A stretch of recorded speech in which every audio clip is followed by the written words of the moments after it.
Que j'étais à leur place il y a 10 ans, étudiante en cinéma à Caen, dans cette université gigantesque aux allures de campus américain. Une vie simple, entre cours, en amphi et pause café. À l'époque, un dossier rempli à la main et mon inscription à la fac avait été bouclée.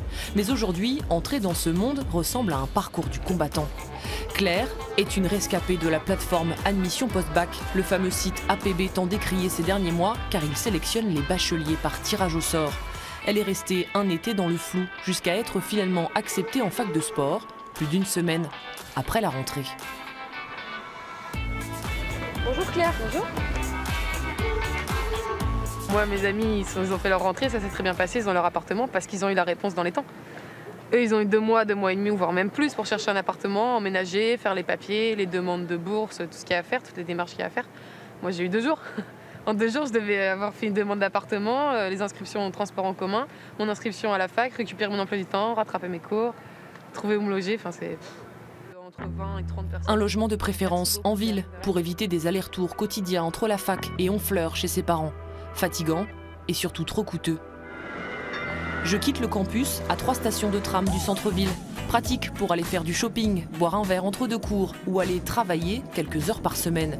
La ville compte 30 174 étudiants et la moitié d'entre eux a un petit boulot. Moi, je n'ai pas eu à le faire. Mes parents avaient les moyens de m'aider. Je réalise aujourd'hui à quel point j'étais chanceuse. Maëva a passé 9 mois à travailler dans un fast-food, 10 heures par semaine, poussée par une volonté d'indépendance, pouvoir vivre sa vie librement avec le moins de privations possible. Bonjour Maëva. Bonjour. Tu es en licence 2 de sociologie, c'est ça? C'est ça, je suis en Massé. Et toute l'année dernière, tu as travaillé en parallèle de tes études. Oui, c'est ça. Comment tu as réussi à concilier tes études et le travail? Est-ce que c'était pas trop fatigant? Au début, si, mais après, on prend le pli voilà, après les cours. On sait que, par exemple, je commence à 18h, donc en sortant des cours, j'allais bosser. Je rentrais le soir chez moi et voilà, tout allait bien. Je faisais ma petite vie, je faisais mes cours et après, j'allais me recoucher, quoi.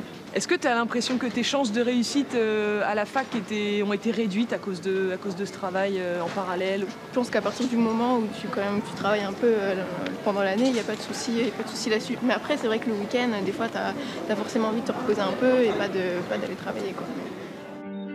Fini la chambre du Crous. Maëva a déménagé cette année dans un vrai appartement pour le même loyer. 50 mètres carrés au cœur de la ville, avec une colocataire et 2 squatteurs. Une fois toutes les charges payées, il reste à Maëva environ 100 € par mois. Ce job est finalement vital, mais tout cela lui semble naturel. Merci. J'ai mes parents sur qui je peux compter quand même un peu, puis j'ai quelques pistes de travail, je suis boursière, je touche les APL, donc voilà, je pense que dans ma situation, je suis vraiment avantagée, et puis voilà, j'ai un bel appartement alors que je suis quand même étudiante, donc voilà, après je sais que pour certaines personnes c'est beaucoup plus compliqué, donc je me trouve chanceuse de pouvoir vivre comme ça. Ils sont grands, beaux, sportifs. Ils arborent fièrement les couleurs de leur école et courent tout droit vers la réussite. Clément, François et Alexandre sont nos futurs ingénieurs en bâtiment. Déjà habitués au style de vie du cadre supérieur, ils concilient 40 heures de cours par semaine et sport en tout genre. Bon, François, Clément, Alexandre, quels autres passe-temps vous avez à côté de l'école? On fait du foot. Et du foot, du hand, un petit peu de tout, on a même de l'aviron. Ça permet d'avoir un bon équilibre de vie et puis une bonne cohésion de promo, on va dire. S'il y en a un qui a un petit coup de mou, on se motive entre nous. Et... À la vôtre.